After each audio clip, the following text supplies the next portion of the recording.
3회 46페이지에 있는 사시남정기를 먼저 보고, 사시남정기를 보는 이유는 이번 수특에 사시남정기가 있더라고.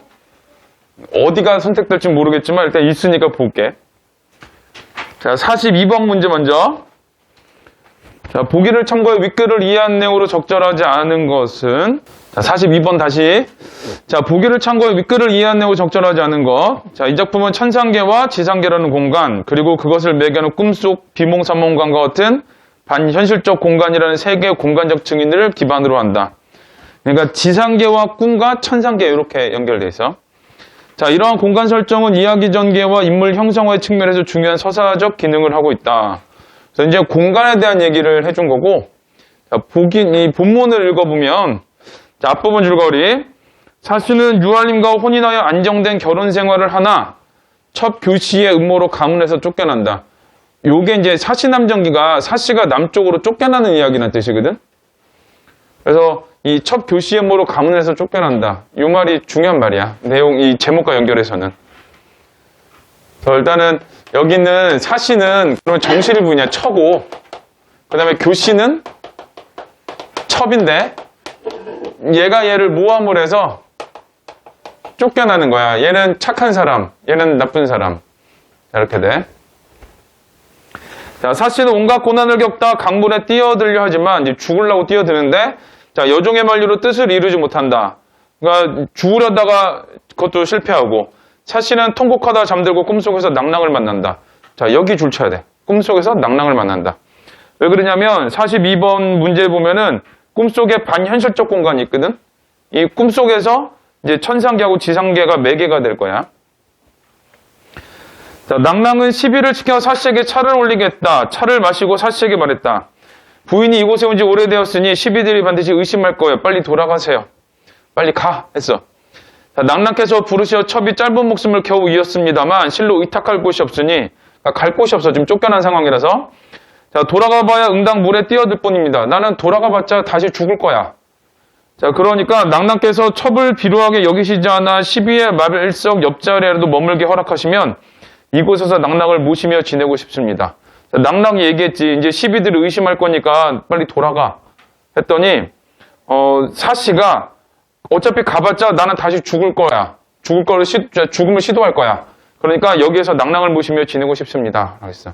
거절한 거지. 자, 낭랑이 웃으며 말했다. 부인은 다른 날 마땅히 이곳으로 와서 조대가 맹관과 어깨를 나란히 할 거예요. 자, 예고를 해주는 거지. 자, 낭랑은 자, 사씨에게 일어날 일을 이제 예고해줘. 일어날 일 예고. 자, 일단 첫 번째는 마땅히 다른 날 이곳으로 와서 조대가 맹관과 어깨를 나란히 할 거예요. 라고 얘기했고, 지금은 기한이 차지 않았으니 머물고자 해도 어찌 가능하겠어요? 그러니까 아직은 올 때가 아닌 거야. 자, 남의 도인이 그대와 깊은 인연이 있으니 잠시 의탁하도록 하세요. 이 또한 하늘의 뜻이지요. 라고 해서 일어난 일 예고했지. 두 가지를 예고했는데, 자, 첫 번째는 다시 올 것이다. 자, 두 번째는 남의 도인에게 의탁하게 될 것이다.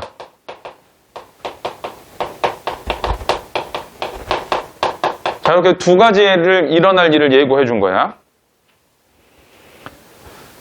자, 그래서 자, 첩이 듣기에 남해는 세상의 한 구석으로 길이 멀고 험하다 했습니다. 첩에게는 수레도 없고 양식도 없으니 어찌 갈 수 있겠습니까? 어떻게 가? 한 거야. 그 먼 데를 어떻게 가? 라고 했더니 곧이어 반드시 인도할 사람이 생길 테니 심려치 마세요. 또 예고해 준 거지. 남의 도인에게 의탁하게 될 거고, 그 다음에 인도할 사람이 올 거래. 그러니까 이렇게 두 개 보면 이거는 아주 먼 훗날이고 1번은, 2번은 곧 있을 일이야. 여기서는 2번이 중요한 사건 예고야. 자, 이어서 동쪽 벽자리에 얼굴이 매우 아름답고 두 눈이 별처럼 빛나는 사람을 가리키며 말했다. 저 사람이 바로 그대가 말한 윗나라의 장강이랍니다. 또 용모가 밝은 꽃과 같고 얼굴이 수려한 사람을 가리키며 말했다. 저 사람이 한나라의 반첩여예요. 또 서쪽 벽자리에 거동이 하나하면서 얼굴이 반첩여 같은 사람을 가리키며 말했다. 저 사람이 후한의 조대가예요.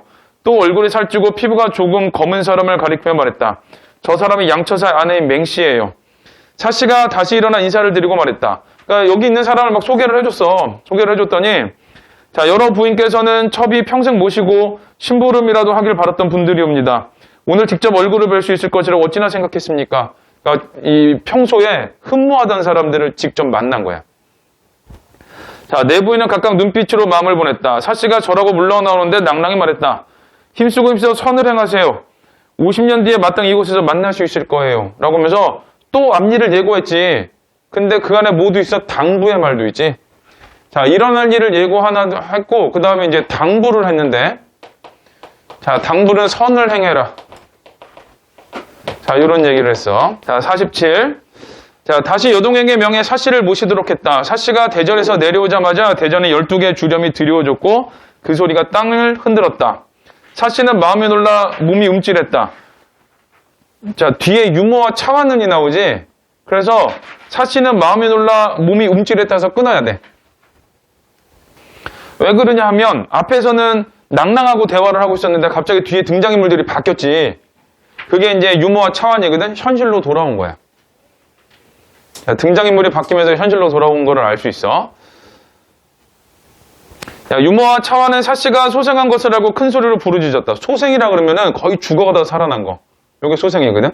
그러니까 여기 보면은 앞부분 줄거리에 보면 여종의 그 강에 뛰어들려지만 여종의 말로 뜻을 이루지 못하고 통곡하다가 잠들었어. 그러니까 기절한 건데 이제 기절하고 깬 거야. 근데 그 기절했던 사이에 사씨는 낭낭을 만나고 온 거지. 그래서 앞으로 일어날 일 예고받은 거고 그 다음에 당부. 자, 요거에 대해서 듣게 된 거고. 자, 사씨가 일어나 앉으니 날은 이미 저물었다. 사씨는 정신이 어질어질하여 오랜 뒤에 비로소 안정되었다. 차의 향은 여전히 입안에 남아있었고 낭낭의 말도 귀에 생생했다. 유모에게 말했다. 내가 조금 전에 어디를 다녀왔는가? 자기 지금 기절했다가 일어났거든. 근데 어디를 다녀왔는가? 이래. 자, 부인께서 한동안 숨이 막힌 듯 하더니 다시 깨어나셨습니다. 모르겠습니다. 혼백이 어디라도 다녀오셨나요? 그러니까 아무 데도 안 가고 지금 일어났는데? 라고 했지. 사씨가 이어 꿈속에서 낭낭을 만나 서로 문답한 말을 전하고 후원의 대숲을 가리키며 말했다. 내가 분명히 푸른 옷의 여동을 따라 저길로 갔네. 자네들이 내 말을 믿지 못하겠거든. 나를 따라오게. 마침내 작은 길을 따라 대숲 밖으로 가니 과영 묘당 한 채가 있었다. 현관에 황릉묘라 써 있으니 정말로 아황과 여영의 묘당이었다. 묘당의 모습은 꿈속에서 본 것과 다름없었으나 단청은 떨어지고 정각은 황량했다. 자, 여기 황릉묘 동그라미 쳐야 돼. 황릉묘가 어떠냐면은 내가 꿈꾼 게 아니야 라고 저쪽으로 가리키면서 내가 막 거길 찾아갔거든. 찾아갔더니 황릉묘가 있었고 그 다음에 황릉묘는 또 어떠냐면 바로 밑에 줄에 꿈속에서 본 것과 다름이 없었어. 근데 이제 단지 단청은 떨어지고 정각은 황량했다. 그냥 좀 이거 약간 그 뭐라 그럴까 남루해졌을 뿐이야. 그러면은 이 황릉묘의 의미는 뭐냐? 내가 꿈속에서 봤던 데를 현실에서도 보게 된 거지. 그래서 요거는 꿈과 자, 현실을 연결하는 매개체야.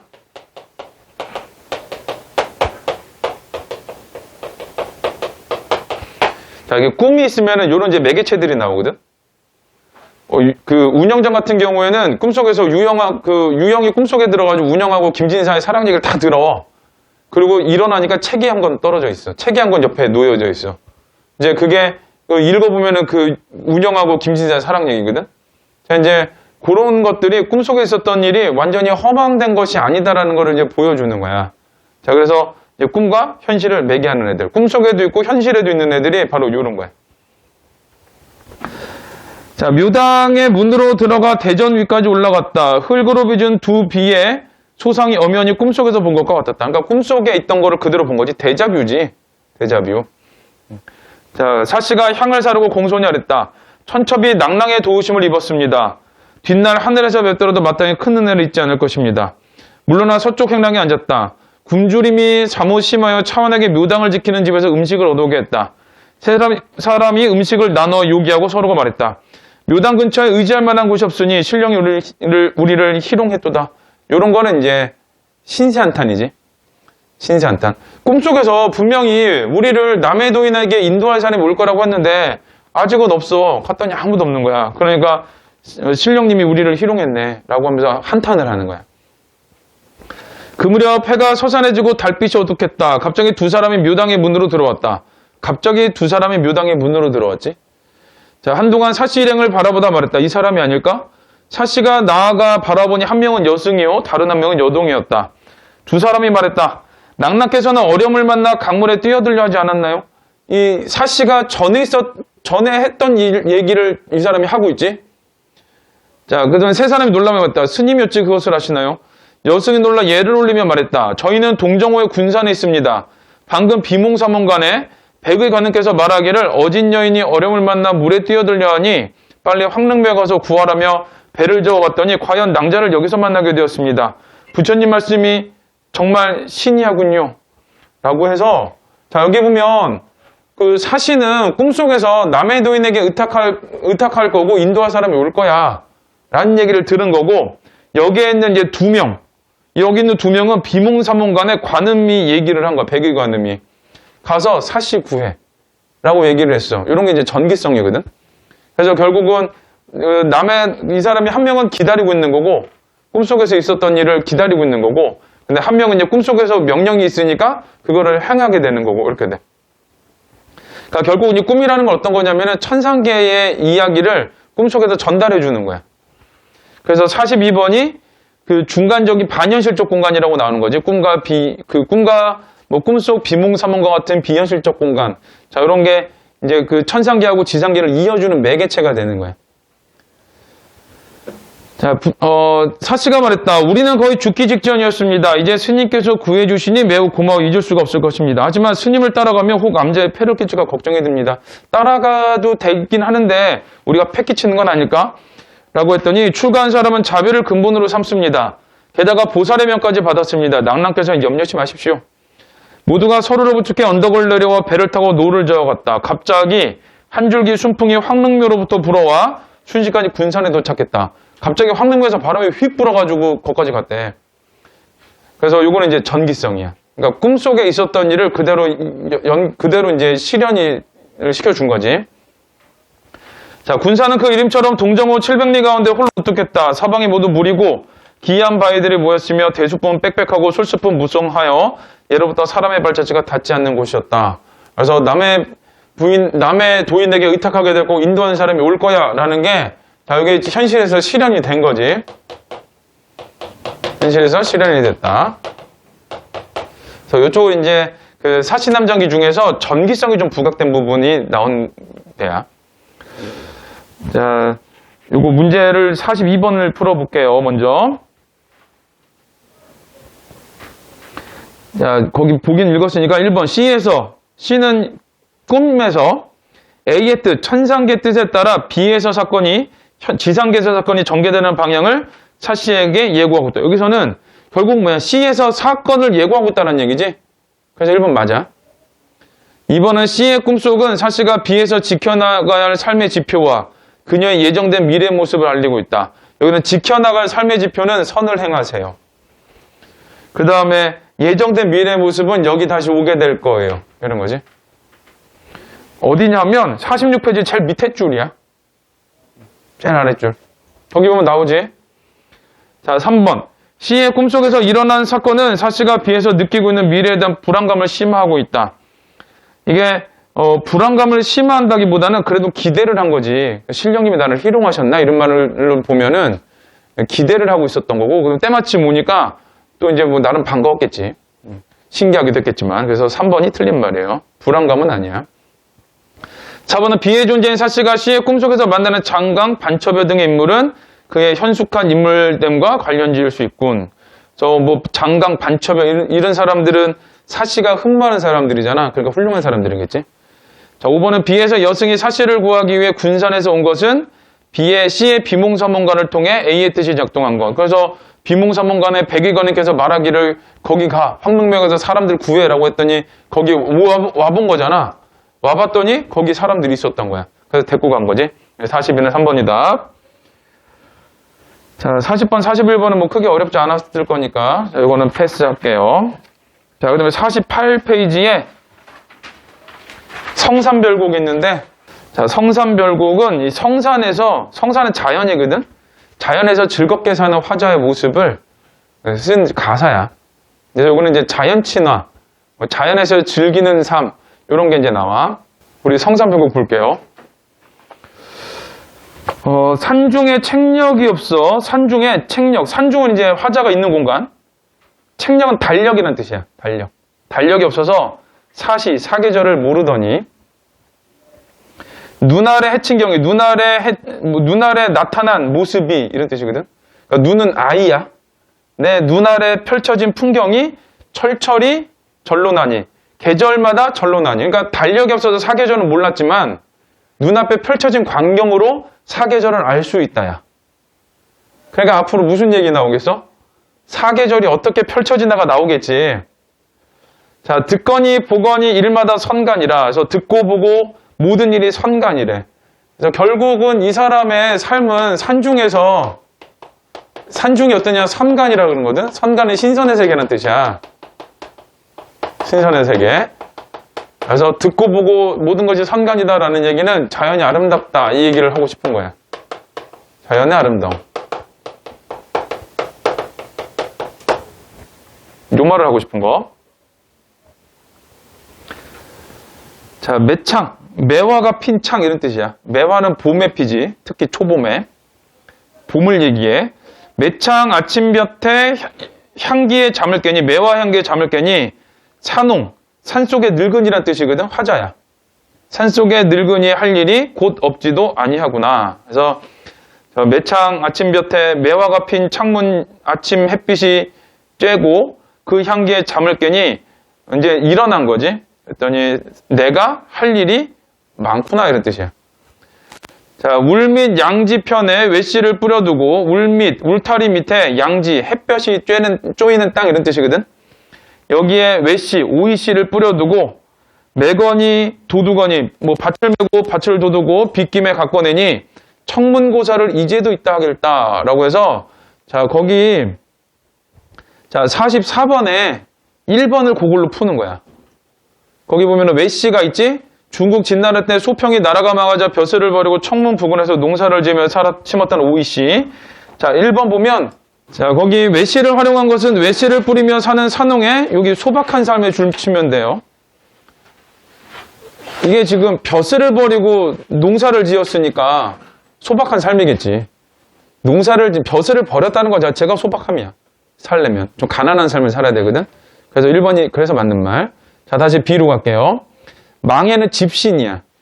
집신을 단단히 신고 죽장은 대나무 지팡이란 뜻인데 대나무 지팡이를 흩어 짚으니 그러니까 이 집신을 신고 대나무 지팡이를 짚으며 가니 도화 핀 시냇길이 도화는 복숭아꽃 핀 시냇길이 방초주는 향기로운 풀이 이어져 있구나 이런 뜻이거든. 그래서 도화 핀 시냇길이 방초주에 이어 있어라는 얘기는 도화 핀 시냇길이잖아. 도화는 무릉도원이거든. 아름답다를 보여주는 거야. 마치 신선의 세계처럼 아름답다 이런 뜻. 48쪽. 자, 잘 닦은 거울 속 절로 그린 석병풍. 잘 닦은 거울 속에 저절로 그려진 석병풍인데 이건 절벽을 얘기해. 자, 그림자를 벗을 삼아 서하로 함께 가니 그래서 석병풍의 그림자를 벗을 삼아 그러니까 절벽에서 그림자가 이렇게 내려왔나 봐. 그래서 서쪽 강가로 함께 가니 도원은 어둠이요 무릉이 여기로다. 이제 거기 줄치면 돼. 도원은 어둠이요 무릉이 여기로다. 그러니까 이 사람이 지금 집신 싣고 지팡이를 짚고 막 가고 있거든. 산속으로. 근데 그때 가면서 뭐라 그러냐. 도화핀 시냇길이 방초주 이어져 있구나. 아름다워. 그 가는 길을 뚝쭉 가다 보니까 또 어때? 도원은 어둠이요 무릉이 여기로다. 이게 뭐야? 내가 지금 보고 있는 자연이 아름답구나. 그래서 B는 이 사람이 지금 이제 산속으로 아마 그 산수 구경을 가는데 그 모습이 아름답다. 이거를 보여주는 거예요. 자, 이거 44, 2번 보면 자, 도화는 중국 진나라 때 한 어부가 별천지인 무릉도원에 가게 되었다는 고사에는 복숭아꽃, 무릉도원에는 복숭아꽃이 만발했다고 한다. 그래서 2번 보면 도화를 활용한 것은 시냇길에서 본 도화의 모습에서 복숭아꽃이 만발한 무릉도원 연상. 이거는 2번은 패턴이야, 패턴. 고전시가에서 도화 나오잖아? 자연 아름다움이야. 무릉도원이 떠오르고. 그래서 고전시가에서 도화 나왔다. 어딘가에 무릉도원 나오겠구나 생각하면 되고 아니면 자연의 아름다움을 드러내는구나 생각하면 돼. 자, 다시 왼쪽으로 가서 남풍이 건드불어 녹음을 헤쳐내니 이 남풍이 여름바람이고 녹음이 나무의 푸르름이거든? 이게 여름을 상징하는 말이야. 녹음이 나왔다. 여름이야. 자, 그럼 앞에는 이 매창이라는 것 때문에 매화핀 창이거든? 자, 얘 때문에 이제 봄을 보여주는 거고. 그리고 뒤에 쭉 얘기한 건 뭐야? 봄 자연의 아름다움이지? 자, 이거를 쭉 얘기를 한 거고. 이번에는, 자, 녹음 나오지? 뭐, 남풍도 있고. 자, 이거는 이제 여름에 대한 거. 제일 위에서 뭐라 그랬냐면, 눈 아래 해친경이 철철이 절로나니 그랬잖아. 그러니까 봄 얘기 한번 하고. 그 다음에 이제부터는 누구 얘기해? 여름 얘기 할 거고. 이렇게 되는 거야. 자, 계절하는 꾀꼬리는 어디에서 오는가? 희왕베개 위에 풋잡을 얼핏 깨니. 자, 희왕베개는 그 오른쪽에 뜻풀이 나오는데. 자, 희왕은 태평성대를 이루는 중국 전설에 나온 복희씨의 다른 이름으로 희왕베개는 태평세상을 상징함. 그러니까 희왕세계는 태평세상이야. 그 밑에 써야 돼. 태평세상 위에 풋잡을 얼핏 깨니. 그러니까 이 사람은 지금 뭐라고 생각하는 거냐면은 내가 있는 이곳이 태평성대라고 생각하는 거야. 만족감이지. 자, 공중에 젖은 난간 물 위에 떠 있구나. 마이를 걷어올리고 갈건을 기울여 쓰고 이렇게 되는데 거기 자 시가 희왕베개 위에 풋잡을 얼핏 깨니 공중 젖은 난간이 물 위에 떠 있구나 그랬거든. 결국은 나는 어떻게 살고 있는 거냐? 태평세상에서 태평스러운 삶을 살고 있다. 이런 얘기를 하고 있는 거야. 그래서 요거는 이제 44의 3번을 가보면 시에서 희왕베개를 활용한 것은 풋잠을 자다 깨며 느낀 평안함에서 여기 평안함이야.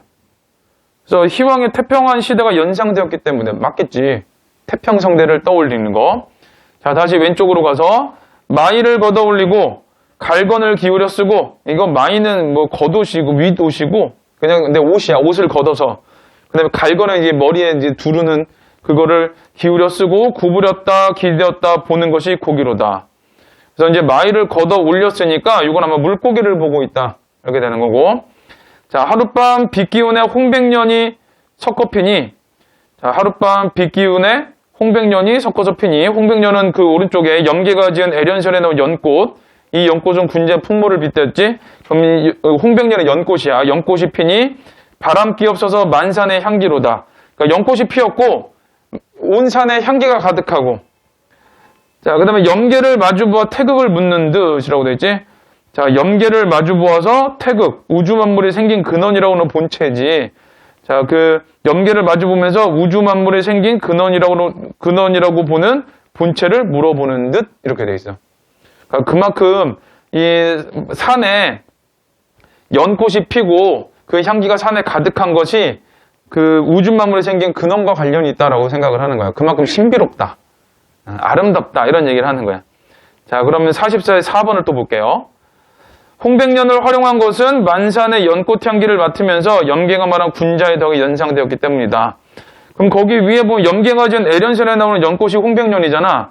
그래서 이 연꽃은 군자 풍모를 빗댔거든. 그러니까 염계가 말한 군자의 덕이 연상되었다는 거. 왜? 연꽃이 군자의 풍모니까. 그래서 그것도 맞는 말이야. 그럼 답은 5번이겠지. 다시 본문으로 가서 태을진이니 하늘에 있는 신선이 옥으로 된 글자를 헤쳐놓은 듯 비유법인데 아름답다는 뜻이야.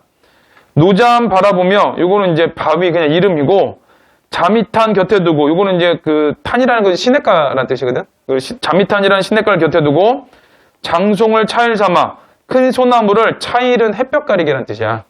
큰 소나무를 햇볕 가리개를 삼아 석경 돌계단에 앉으니 인간 6월이 여기는 삼추로다. 인간의 6월이 여기는 삼추래.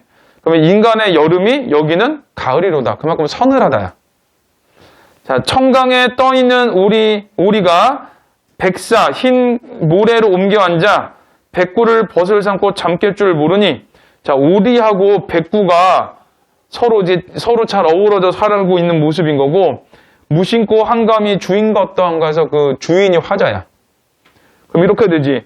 오리가 백사에 올라가서 백구하고 친구가 돼서 잠깰 줄 모른대. 그러면은 지금 오리하고 백구는 자연의 모습이거든?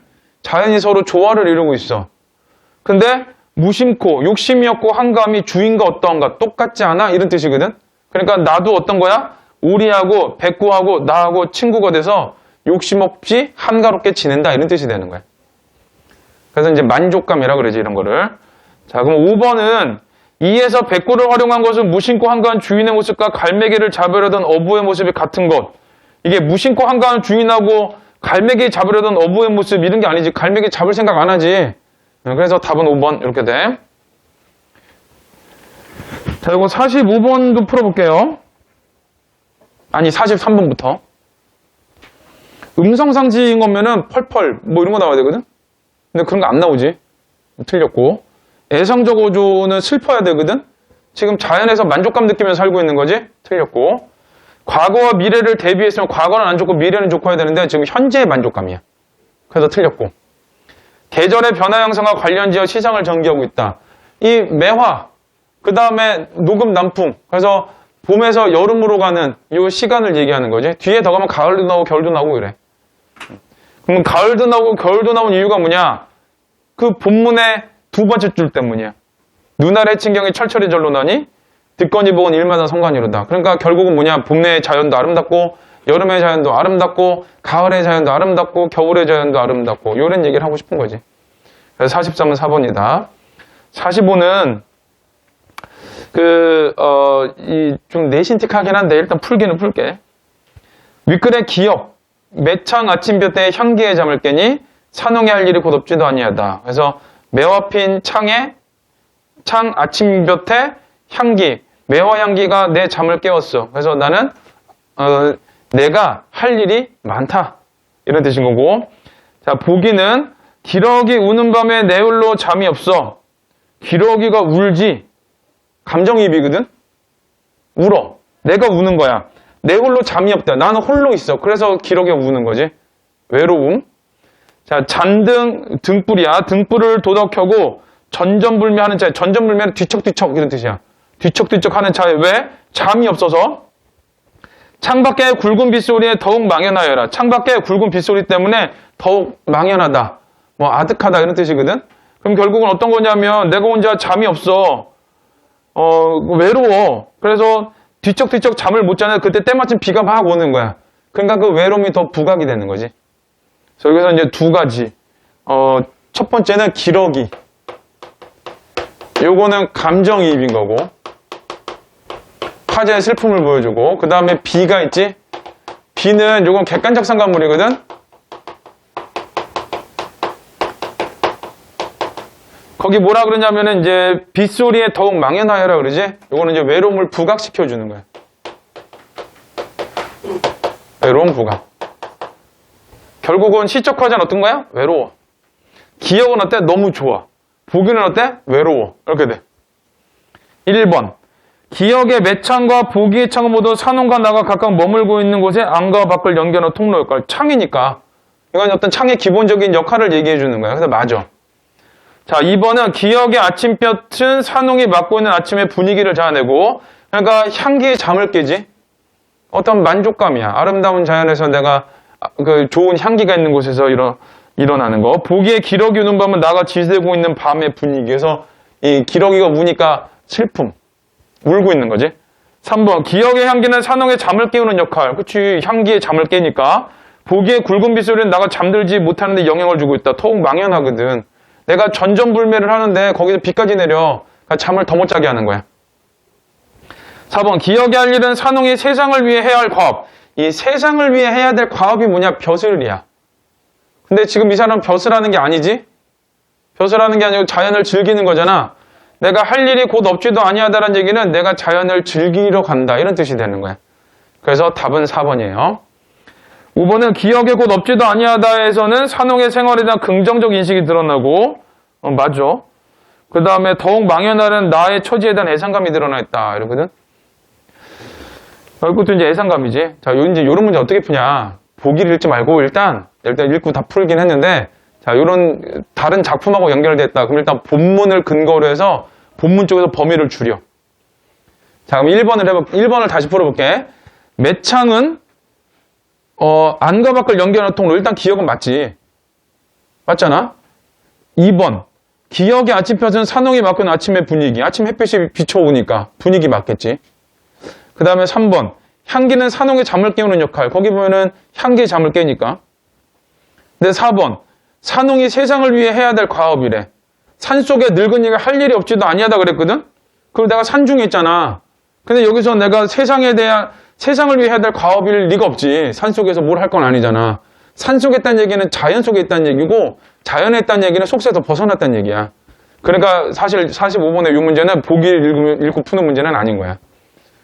범위를 좀 줄여놓은 다음에 그 다음에 보기를 읽고 답을 확정해야 되거든. 근데 요거는 4번이 너무 틀렸지.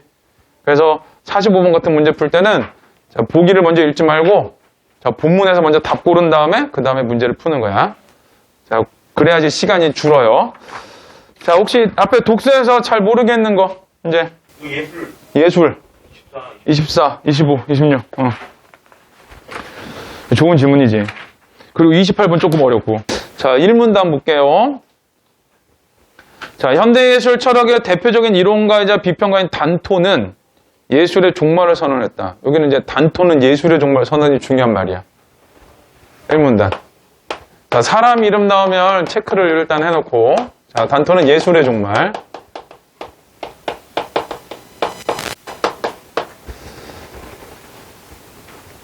그는 자신이 예술의 종말을 주장할 수 있었던 계기를 이제 계기거든. 1964년 맨해튼의 스테이블 화廊에서 열린 앤디 워홀의 브릴로 상자 전시회를 찾고 있다. 요거 그냥 계기야. 계기. 그럼 이게 왜 계기가 됐는지를 찾아야 돼. 그냥 단순히 얘가 계기야 이걸 찾는 게 아니라. 자, 그는 워홀의 작품 브릴로 상자와 일상의 사물, 즉 슈퍼마켓에서 판매하고 있는 브릴로 상자와 지각적 측면에 차이가 없음에 주목하여 예술의 본질을 찾는데 몰두하기 시작하였다. 알겠지? 여기는 이제 좀 정리를 해야 되거든. 그러면은 이제 밑에는 다 계기에 대한 얘기가 나오는 건데 브릴로 상자 때문에 계기가 됐대. 그럼 브릴로 상자가 왜 계기가 됐는가야? 일상의 사물과 차이가 없어. 그것 때문에 계기가 된 거야. 그래서 밑에 그것 때문에 예술의 본질을 찾는데 몰두하기 시작했대. 그래서 여기서 어디서 한번 끊냐면은 맨 마지막 줄에 주목하여서 한번 끊어야 돼. 주목하여. 자, 거기까지가 예술의 종말을 얘기하게 된 이유가 되는 거야, 이유. 그게 뭐냐면 브릴로 상자가 있는데 자, 브릴로 상자는 그 일상 사물과 구분이 안 돼. 자, 일상의 사물과 차이가 없어. 그래서 계기가 된 거. 얘가 일상의 사물인데 왜 예술이 됐지? 라고 하는 거야. 그래서 이것 때문에 결국은 뭐 했대? 예술의 본질을 찾는데 몰두했대.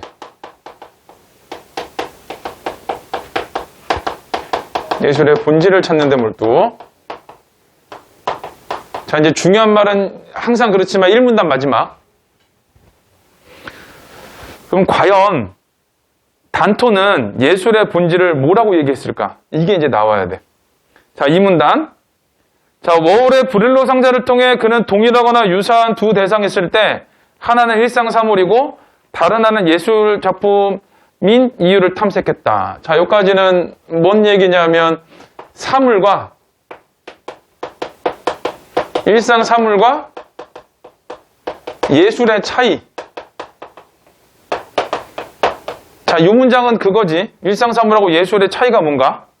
요건데 자, 그 결과 어떤 대상이 예술 작품이 되기 위해서는 예술이 되기 위한 조건이거든. 그럼 요 예술.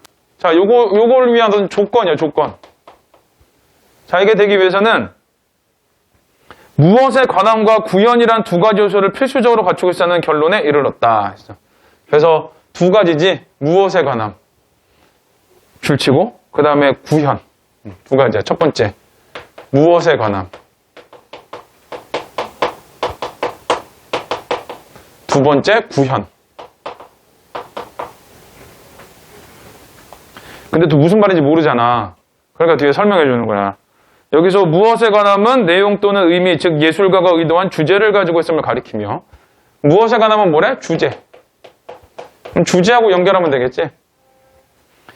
그 다음에 구현은 그것을 적절한 매체나 효과적인 방식을 통해 나타내는 것을 말한다. 구현은 말 그대로 나타내는 거야. 그러니까 주제가 나타나야지 예술이 된다는 거지. 주제가 나타나야지 예술이 된다. 자, 따라서 그에 따르면 결론이야. 예술 제품은 해석돼야 할 주제를 가지고 있어야 한다. 그 말이 거기 줄 쳐야 돼. 해석돼야 할 주제를 가지고 있어야 된다. 그러니까 뭐가 제일 중요한 거야? 주제가 제일 중요한 말이지. 결국은 일상사물은 주제가 없는 거고 예술 작품은 주제가 있는 거야. 자, 3문단. 자, 이후 단토는 예술의 역사에 대한 성찰을 통해 워홀의 브릴로 상자가 1964년보다 훨씬 이른 시기에 등장했다면 예술작품으로서의 지위를 부여받지 못했을 것이라고 주장하면서 얘가 이전에 나왔으면 예술이 안 됐을 거야. 이렇게 얘기를 한 거야. 그러면서 예술계라는 개념을 도입했다. 여기까지 중요한 말이 뭐야? 이 문장에서는 예술계. 예술계. 이거 이제 예술계가 중요해. 1964년 이전에는 브릴로 상자는 예술이 안 됐을 거래. 근데 이후엔 어떻게 예술이 됐냐? 예술계 때문에. 어떤 때는 이게 예술이 되기도 하고 어떤 때는 예술이 안 되는 거야. 자, 그가 말하는 예술계란 무슨 말인지 모르니까 설명해 주는 건데 어떤 대상을 예술작품으로 식별하기 위해 선행적으로 필요한 것으로 그러니까 이해하기에 선행적으로 필요한 거고 자, 당대 예술 상황을 주도하는 지식과 이론 그리고 태도 등을 포괄한 체계를 가리킨다. 요건 이제 예술계 정의지. 그래서 어디부터 주체되냐면 당대 예술 상황을 주도하는 지식과 이론 그리고 태도 등을 포괄하는 체계. 그러니까 결국 예술계는 뭐야? 당대 예술 상황을 주도하는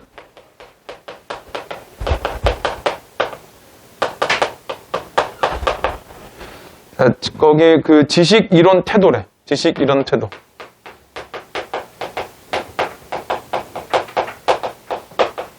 자, 요거를 말한대. 자, 1964년 브릴로 상자가 예술작품으로 지위를 받는 것은 일상의 선물과 유사하게 보이는 대상도 예술작품으로 인정할 수 있다는 새로운 믿음 체계가 있었기에 가능했다는 것이다. 그러니까 그 전에는 1964년 훨씬 전에는 얘가 예술계가 얘를 받아들일 수 없는 예술계야. 그러니까 예술로 인정이 안 됐던 거고 얘가 이제 1964년 이후에는 얘가 예술로 받아들여진 거고 서태지와 아이들 알아 혹시? 서태지? 내가 그거를 옛날에 어떤 프로그램이 있었냐면은 그 신인 가수들이 나와가지고 노래를 하면 그 기존의 가수들하고 그 평론가들이 나와서 그 노래에 대해서 심사를 해줬어. 이렇게 얘기를 해주고. 근데 서태지가 나왔는데 일단 춤추면서 노래하는 것 자체도 좀 특이해. 셋이. 그럼 랩을 하네? 그래가지고 여기 보다가 와 쟤네 되게 새롭다라고 생각했어. 나는 알겠지만 나는 항상 선진적인 사람이니까 열려있는 사람이고. 근데 거기서 그 평론가들 3명이 완전 악담 중에 그런 악담이 없어. 이거를 내용을 요약하면은 이거를 지금 음악이라고 갖고 나왔니? 셋 다 비슷한 얘기를 했어. 근데 그 중에 가수가 한 명이 있어.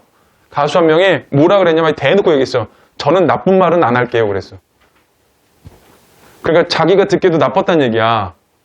근데 그 뒤에 나쁜 말은 안 할게요. 근데 뭐 새로운 시도는 좋았는데 결국은 나쁜 말로 갔어. 사람들이 받아들일 수 있을까? 이걸 음악이라고 할 수 있을까? 이런 얘기 했거든? 근데 그 다음 해에 100만 장 팔렸잖아. 그 이후에도 또 만들면 또 계속 새로운 시도를 계속 하거든? 그러니까 이런 거지. 그 사람들의 입장에서는 그 사람들이 가지고 있는 예술계에서는 이 서태지의 음악을 이해를 못했던 거야. 그리고 이제 그 이후에는 그걸 이제 받아들일 수 있었던 거고. 뭐 요렇게 되는 거지. 자, 그래서 여기서도 똑같아. 브릴로 상자는 그 이전의 예술계에서는 얘를 받아들이지 못했어. 어디서 지금 슈퍼마켓에서 사온 걸 가지고 예술이라 그래. 이렇게 했는데 그 이후에는 얘도 예술이 될 수 있었던 거야. 앤디 워홀 같은 애들은 저기 변기도 갖다 놓지. 쌤이라고. 그런 것도 갖다 놓고 하거든. 그래서 산문단에서 중요한 말은 예술계야. 예술계. 얘를 이렇게 브릴로 상자를 예술로 받아들일 수 있었던 이유는 당시 예술계가 그걸 받아들일 수 있었기 때문이다. 이렇게 돼. 자, 사문단. 자, 단토는 예술의 역사를 일종의 내러티브의 역사로 파악해야 한다고 주장했다. 역사가 그러하듯이 예술사도 무수한 예술적 사건들 중에서 중요하다고 여기는 사건들을 선택하고 그 연관성을 질서화하는 내러티브를 가진다는 것이다. 얘네 같은 말 했거든? 첫 번째 문장이 내러티브의 역사. 그 다음에 이제 두 번째 문장은 중요하다고 여기는 사건들을 선택하고 그 연관성을 질서하는 내러티브. 이렇게 돼. 그러니까 결국은 단토는 뭐라 그랬냐? 예술의 역사는 내러티브다 하는 거. 자, 예술의 역사는 내러티브의 역사. 내러티브 역사가 또 무슨 말인지 어려울 거 밑에 설명을 한 게 중요한 사건을 선택하고 연관성을 몇 개 한 거야. 중요한 사건은 선택. 자, 그 다음에 연관성 질서화하는 거.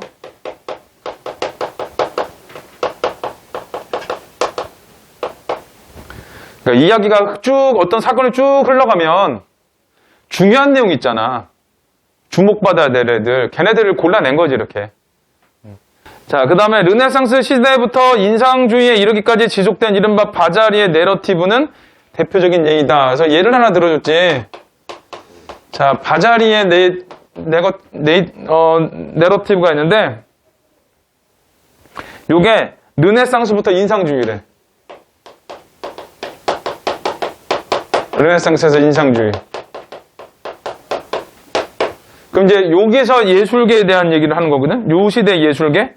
모방론을 중심으로 삼았던 바자리는 생생한 시각적 경험을 가져다주는 정확한 재현이 예술의 목적의 추동의 원리라고 보았는데, 그러니까 바자리를 뭘 중요하게 생각한 거야? 정확한 재현. 그냥 정확한 재현을 중요하게 생각했어. 정확한 재현. 자, 이러한 바자리의 내러티브는 사진과 영화의 등장, 비서구서의 문화적 도전 등의 충격으로 뿌리째 흔들리기 시작했다. 재현 중, 여기서 이제 특별히 사진과 영화가 있잖아. 더 똑같을 순 없어. 사진하고 영화보다는 그림이. 그러니까 이거 막 흔들린 거지. 그래서 이러한 상황에서 당대 예술가들은 예술은 무엇인가, 예술은 무엇을 해야 하는가에 대한 질문을 던지게 되고, 그에 따라 예술은 모방에서 벗어나 철학적 내러티브로 변하게 되었다. 자, 여기는 이제 정리를 해볼게요. 이게 정확한 재현이 중요했거든. 근데 시간이 흐르면서 사진이 나오고, 영화가 나오고, 더 똑같은 애들이 나와. 그 다음에 비서구 문화의 도전.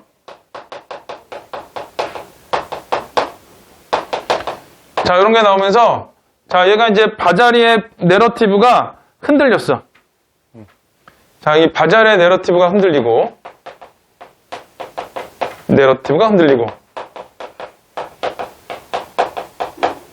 그냥 막 읽지 말고, 아, 이런 과정이 있구나를 좀 생각을 해봐. 막 의미 없이 쭉쭉쭉쭉 치지 말고. 자, 그래서 이제 뭘 생각했냐? 과연 예술은 무엇인가? 예술은 무엇? 이거를 생각하게 된 거고. 그러다 결국 뭐가 된 거야? 마지막에 모방에서 벗어나 철학적 내러티브로 변했대. 그러다 결국은 철학적 내러티브로 바뀌었대.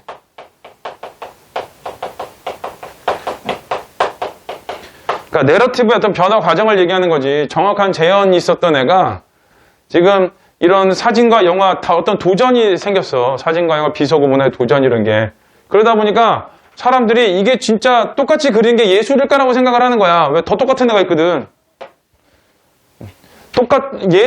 옛날에 이게 예술이 아니었거든. 예술은 아니었는데 똑같이 더 똑같은 애가 있어. 그러니까 사람들이 생각한 거지. 과연 똑같이 그린 게 예술일까? 라고 생각을 하게 된 거야. 왜? 예술이 아닌 사진이 더 똑같거든. 그림보다. 과연 그럼 똑같이 예술이 아닌 사진하고 그 다음에 이 정확한 재현하고 똑같이 정확히 재현하는 거 똑같은데 과연 얘가 예술이라고 볼 수 있을까? 생각을 해서 결국은 일로 간 거지. 철학적 내러티브로. 자, 여기 이제 내러티브의 변화 과정을 보여준 거예요. 자, 이런 식으로 변한다. 자, 이러한 상황에서 예술이 자신의 본질을 찾아 진보해온 발전의 역사로 보는 단토는 워홀의 브릴로 상제에서 예술의 종말을 발견하게 됐던 것이다. 그래서 결국은 마지막에는 예술의 종말을 발견했대. 진보의 발전의 역사로 봤거든. 예술사가 계속 진보해간다라고 생각을 했는데 이 사람이 결국은 예술의 종말을 발견했어. 자, 그 다음에 오문단은 브릴로 상자로 촉발된 단토의 예술 종말론은 더 이상 예술이 존재할 수 없게 되었다는 주장이 아니라니까 안 중요해. 이건 중요한 내용이 아니고 예술이 철학적 단계 이름에 따라 그 이전의 내러티브가 종결됐음을 의미하는 것이다. 그래서 여기서 이제 예술 종말론의 의미를 얘기한 거지. 자, 예술 종말론의 의미인데, 자, 그게 거기는 이제 줄을 쳐야 돼. 예술이 철학적 단계 이름에 따라 그 이전의 내러티브가 종결되었다. 그러니까 예술 종말론이라는 거는 이전의 내러티브가 종결된 거.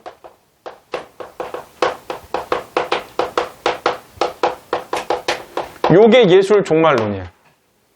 그러니까 여기로 따지면 바자리의 내러티브가 끝나버린 거지. 철학적 내러티브로 간 거. 자, 요게 이제 그 예술 종말론이 된 거고. 자, 그런 점에서 그의 예술 종말론은 비극적 선언이 아닌 낙관적 전망으로 해석할 수 있다. 그래서 이거는 뭐냐, 낙관적 전망이래. 왜 낙관적 전망이겠어? 뭔가 또 새로운 예술을 받아들일 수 있는 내러티브가 생길 거니까. 자, 단토는 예술 종말론을 통해 예술이 추구해야 할 특정한 방향이 없는 시기, 예술이 성취해야 할 과업에 대해 고민할 필요가 없는 시기, 즉 예술 해방기의 도래를 천명한 것이기 때문이다 라고 해서 낙관적으로 전망을 했지. 왜? 예술 해방기의 도래를 천명한 거라서. 그래서 낙관적 전망, 이건 뭐냐? 예술 해방기야. 예술 해방기. 옛날에는 그 배우들도 예술한다라고 안 그랬대. 요즘 이제 자기들 예술한다 그러잖아. 그리고 자기들 보고 아티스트라 그러거든? 근데 예전에는 그냥 광대였대. 그냥 광대라 그러고 사람들이 자기 스스로도 광대라고 생각을 하고 자기가 예술을 한다고 생각을 안 했던 사람들도 꽤 된대. 근데 요즘에는 그 뭔가를 하는 사람들, 뭐 연기자들도 아티스트라고 하고 저기 그 패션 모델들도 아티스트라 그래. 그런 사람들 다 아티스트라 그러거든? 그래서 이제 그게 이제 그런 게 특정한 방향이나 뭔가 과업이나 이런 게 없는 거야. 뭔가를 이제 어떤 철학을 좀 철학적 해석이 가능하고 이러면은 예술적 해석이 가능하면 전부 다 예술가로 보는 거야. 예술로 보고. 그러니까 옛날에는 뭐 클래식은 예술이고 대중음악은 예술이 아니고 이래가지고 대학에서는 그 한 20년 전만 해도 대학 4년제 대학교에서는 실용음악가라는 건 존재하지도 않았어. 걔는 예술로 치지도 않았거든. 그래가지고 저기 그 한양대 작곡가에 대중가요 하는 애들이 생각보다 많아. 니네가 아는 사람들 중에는 김영석 알아? 김영석? 작곡가? 그 사람이 한양대 그 작곡가 나온 사람이고, 정재영 알아? 이봉호 같이 생긴 사람? 그 사람도 한양대 작곡가인데, 이제 그 작곡가는 그 클래식인데 그 대중가 쪽으로 온 거야. 그러니까 옛날에 그러면 이단나라 그랬대. 그거보다 더 전에 노사연은 알아? 가수? 노사연은 원래 그 단국대 성악가 다녔던 사람이래. 근데 강변가요제인가를 나와가지고 상을 받은 거야. 근데 어디 클래식 하는 애가 예술 같지도 않은 딴 따라하고 있냐고 학교에서 제적시켜버렸대. 그 과에서. 그랬더니 이제 그 과에서는 제적시키겠다고 막 이제 그러는 거고, 그랬더니 그냥 잘릴 수는 없잖아. 그러니까 이제 전과를 알아봤대 막. 그랬더니 다른 과에서 다 안 받아주는데 국문과에서만 받아주더래. 어차피 그런 것도 예술이라고 생각하니까 우리는 예술이라고 생각하고 충분히 괜찮을 거라고 생각하니까 우리 과로 전과해 그랬대. 그러니까 옛날에는 그랬어. 근데 요즘에는 대중음악 하는 애들하고 저게 무슨 예술이야 이런 말 하면 이상한 사람 되지. 쇼미더머니 나온 애들 보고 저게 무슨 예술이야. 딴 따라도 아니고 저것들 뭐 이상한 애들이 나와가지고 뭐 여기 구멍 뚫고 막 나와가지고 막 여기저기 구멍 뚫고 나와가지고 막 이상한 거 말만 겁나 빨리 하고 그게 무슨 예술이야 이러면은 꼰대 되지. 그래서 이렇게 예술의 해방기가 된 거야. 그런 식으로. 자, 여기는 문제가 26번이 어려워. 26번은 답을 보면서도 잘 안 보이지? 얘가 왜 답일까? 이런 생각이 들거든? 자, 일단 24번부터 풀어볼게요. 천천히. 윗글에서 다루고 있는 내용이 아닌 거. 단토가 파악한 내러티브로서 예술사. 이거 나오지? 4문단. 단토가 예술 종말론을 주장하게 된 계기. 1문단에 나오지? 브릴로 상자 보고. 3번. 단토의 예술 종말론이 이제 긍정적 함의가 뭐야? 예술 해방기가 왔다. 자, 4번. 단토가 하지 않은 예술계 지위 회복 방법? 지위가 무너진 적이 없지? 새로운 걸로 발전해 나가는 거지? 그래서 4번이 답이에요. 자, 5번은 단토가 제시한 예술이 작품이 갖춰야 될 필수 조건은 뭐야? 무엇에 관한과 구현. 자, 그래서 답은 4번. 25번. 윗글의 내용으로 봐 단토의 견해에 부합하기 어려운 진술. 자, 1번은 오늘날의 예술이 무엇인가 알기 위해 감각으로 경험하는 것을 넘어 자, 여기 줄 쳐야 돼요. 철학적으로 사고하는 접근. 단토의 견해잖아. 단토는 뭐라 그랬어? 철학적 내러티브. 철학적. 그리고 5문단에도 뭐라 그랬어? 예술이 철학적 단계에 이름했다라 그랬지. 그래서 1번이 맞는 말이야. 2번은 예술 작품의 본질이 정리하려던 과거의 시도가 결국 실패한 것은 과거의 시도가 실패한 것은 그것을 근본적으로 정의할 수 없기 때문이다. 그러면은 이 예술 작품이 정의가 안 된다는 얘기거든? 근데 예술계에 따라서 정의가 가능하다라고 얘기하지. 정의, 뭐, 과거에 시도가 실패했다는 말도 안 나와. 그래서 이거는 이제 틀린 말이 돼. 이거 뭐 찾을 필요가 없어. 그냥 틀린 말이야. 뭐 머릿속으로 떠올리고 막 그럴 필요가 없는 거. 그냥 없어. 그 말 자체가. 3번은 실제 산물과 달리 예술작품은 그것을 예술로 존재하게 하는 지식과 이론 등. 거기 지식과 이론. 이게 뭐야? 예술계. 예술계. 4번. 예술의 종말 이후에도 시각적 재현을 위주로 하는 그림은 그려지겠지만, 그려지겠지. 근데 예술의 종말 이후에는 이 정확한 재현은 예술의 가치가 낮다라고 보는 거거든? 재현의 내러티브를 발전시키지는 않는다. 왜? 이게 종말이 된 거거든. 종말이면 끝난 거야. 끝나고 철학적 내러티브로 간 거니까 이거는 이제 더 이상 뭐 발전되거나 이러지는 않아. 자, 5번. 특정한 사고는 특정한 발전 단계에 이르러서 생각될 수 있으므로 한 시기의 예술작품일 수 있는 것이 여긴 줄쳐야 돼요. 한 시기의 예술작품일 수 있는 것이 다른 시기에는 예술작품으로 간주되지 않을 수도 있다. 왜? 예술계가 달라서. 그래서 25는 2번이다. 자, 26번. 자, 26번. A는 인상주의 확인 풀세잔. 여긴 인상주의를 줄쳐야 돼. 인상주의. 그냥 대충 넘기면 안 돼, 이런 말을. 인상주의가 어딘가 나오거든? 어디 나오냐? 바자리 내러티브에 나와. 인상주의까지. 이거 뭐야? 정확한 재현. 자, B는 미술평론가인 노랭이 자신의 책에서 A의 양감을 설명하기 위해 사용한 다이어그램. 그러니까 이거는 뭐 예술은 아니지. 자, C는 로랭의 책이 출간된 이후에 리히텐슈타인이 그린 세잔 부인의 초상이다. 그럼 C는 리히텐슈타인이 그린 세잔 부인의 초상의 제목도 있잖아. 이게 B하고 C는 똑같이 생겼잖아. 근데 B는 밑에 보면 단토는 B는 A의 양감을 잘 보여주고 있지만 미술작품이 아니고 거기 써야 돼. B에다가 미술작품 아님. 그 다음에 C는 세잔이 바라보는 세계를 위트 있게 표현한 미술작품. 느낌상으로 딱 보면 B하고 C의 어떤 차이점에서 어긋나면 답이 나올 것처럼 보이지만 문제는 그렇지 않지. 이 BC가 똑같은데 C가 왜 예술이냐면은 요거를 나타내서 그래. 무엇에 관한과 구현이 나타났기 때문에 예술이라고 보는 거야. 본문하고 연결을 해보면 1번 A는 대상의 외관을 재현한 것으로 외관 재현 줄쳐야 돼. 바자리의 내러티브 줄치고 미술작품으로서의 지위.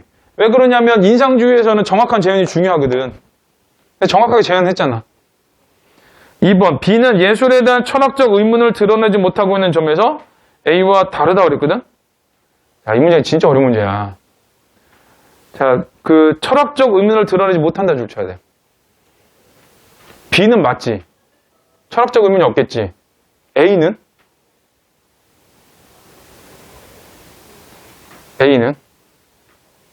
잘 봐라. 이게 르네상스잖아. 정확한 재현이지.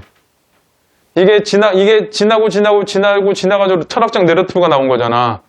그러니까 이 작품 여기도 어때? 이 철학적 내러티브는 없는 거야. 그래서 2번이 철학적 의문을 드러내지 못하고 있다는 점에서 A와 다르다가 아니야. A도 철학적 의문을 드러내지 못해. 왜 그러냐? 재현이니까. 그래서 이 문제가 내가 보기엔 이 문제 전체에서 제일 어려운 문제야. 찾기가 어려워. 자, 3번은 C를 미술작품이라는 것은 예술이 철학적 단계를 넣어 여기 그 이전의 내러티브가 종결. 그래서 이제 뭐가 중요한 거야? 철학적 단계, 철학적 해석 이런 게 중요하게 되니까. 4번은 A씨가 미술작품이라는 것을 판단하기 위해서는 당대 예술 상황을 준하는 믿음 체계. 이게 뭐야? 예술계에 대한 지식이 선행적으로 필요하다. 예술계에 대한 지식이 필요해. 그래서 A는 이 당시에 재현을 중시하기 때문에 이게 예술작품이 된 거고, 그러면 C는 예술작품이 된 이유는 뭐냐? 철학적 단계로 넘어왔기 때문에 얘도 역시 주제를 가지고 있기 때문에 그 예술작품이 될 수 있다. 그러니까 차이가 뭐야? 예술계가 다르다는 거지. 얘를 바라보는 예술계, A를 바라보는 예술계, C를 바라보는 예술계가 다르다. 이렇게 돼. 5번은 B와 C는 지각적으로 유사해 보이지 B는 해석돼야 할 주제를 가지고 있잖아. 주제를 가지고 있지 않아 줄쳐야 돼.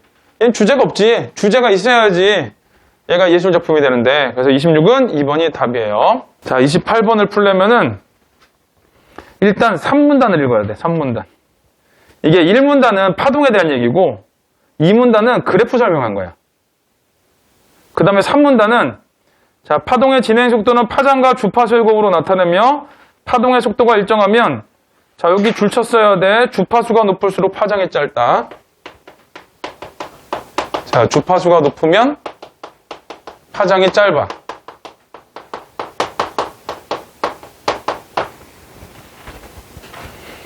관계식이 나오면 이 정도로 끝나지 않아. 더 나와. 자, 역각적 파동은 진행하면서 매질에 흡수된 에너지를 잃기도 하는데 음파의 경우 주파수가 높을수록 매질에 더 잘 흡수되어 멀리 진행하지 못한다. 여기도 줄 쳤어야 돼. 자, 주파수가 높으면 파장이 짧아. 그리고 흡수가 잘 돼. 그래서 멀리 못 가. 자, 요거 하나. 그 다음 이제 4문단은 반사에 대한 얘기고 5문단은 투과에 대한 얘기거든. 자, 여기서는 자, 어디를 봐야 되냐? 가령을 봐야 돼. 가령. 밑에서 세 번째 줄. 줄에서 진행하는 파동의 경우에 매질 간의 밀도 차이가 클수록 거기 줄치고 음파의 경우 매질의 밀도와 음속을 곱한 값이 여기 음파의 저항값이 클수록 그래서 매질 간의 밀도가 클수록 1번, 음파 저항이 클수록 2번, 결론, 반사 정도가 큰 경계, 결론 이렇게 돼. 그래서 매질 간 밀도 차가 크든가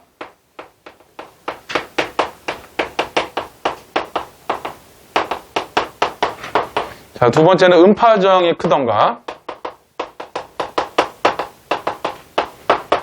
자, 이러면은 어떻게 되냐? 반사가 커진대. 투가 간대. 그 다음에 6문단. 자, 한편 입사한 하나의 파동이 매질의 물리적 저항이 다른 경계에서 반사파, 투과파로 나누어질 때 별도의 에너지 손실이 없다고 가정하면 여기는 에너지 보존 법칙이 중요한 말이거든. 입사를 해. 주파수를 보내. 그러면은 투과한 애하고 반사되는 애하고 이 합치면 입사한 애랑 똑같다는 얘기야. 그래서 두 파동이 가는 에너지 합은 원래 이 두 파동이 뭐냐면은 반사와 투과. 얘의 합은 입사한 파동의 에너지가 갖게 된다. 그러니까 입사파는 반사파 더하기 그 투과파 이렇게 돼. 다만 파동의 에너지는 진폭의 제곱에 비례하므로 입사한 파동 중에서 일부만 포함하는 여기 줄 쳐야 돼. 반사파의 파동 진폭은 줄어들게 된다. 자, 반사파의 진폭이 줄어든대.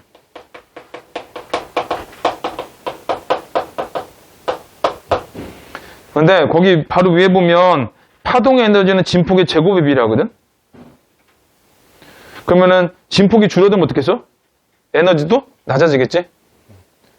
자, 그러면 에너지도 낮아지는 거야. 자, 요걸로 이제 문제가 풀려요. 자, 28번은 초음파를 이용한 비파계 검사는 음파 중에서 주파수가 2만 헤르츠인 초음파를 시험체 입사한 후 반사파를 감지하여 시험체 내부의 결합 유무 등을 확인하는 방법이다. 가는 이러한 검사 방법을 도식한 것이다. 나는 검사 결과를 보여주는 화면으로 세로 측은 입사파의 세기를 기준으로 한 여기 줄쳐야 돼. 반사파의 상대적 세기 비율. 자, 여기는 반사파 세기야. 반사파가 얼마나 세게 들어오냐. 자, 그 다음에 가로축은 반사파가 감지된 시간을 거리로 환산하여 보여준다. 여기는 자, 이거 거리야, 거리.